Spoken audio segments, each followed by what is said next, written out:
So my original song, the form of it is verse, chorus, bridge, verse, chorus. I'm tuned down to E flat, but for the sake of the argument, it's in the key of G. I've used in the verses, it's a descending run for the 1 and 5 chords to the minor 6, to the 5th chord, and then ends on the 4th. The second section of the verse starts, it's another descending rundown. It starts on the 5 chord, 5, 4, an inversion of the 1 chord, and then goes to the minor 2nd. Now this is setting up for some sort of resolution to occur at the end of that section, which it does, leading into a chorus, back to the tonic key. In the chorus, I'm substituting the 5 chord that you could use, love, substituting it for the F chord, so the 7th, love, because I think lyrically it fits mood-wise. It's a bit more of a retrospective type of mood, which suits the lyrics, as opposed to a happy and up type of thing, which isn't reflective of the words. The bridge section goes to the minor 3rd chord, B minor, relative minor, and the minor 2, and it reuses the F.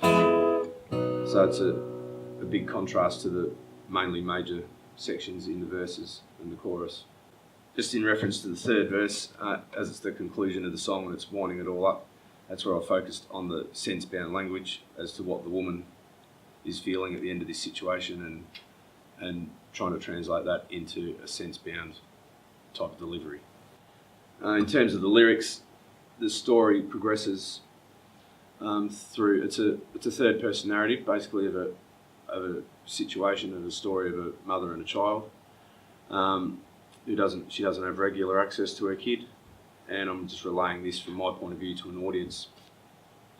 So the verses go through different scenarios of her before she spends time with the kid, actually spending time with the child in the 2nd verse, and then sort of summing it all up in the 3rd verse when that experience is over and it's ended.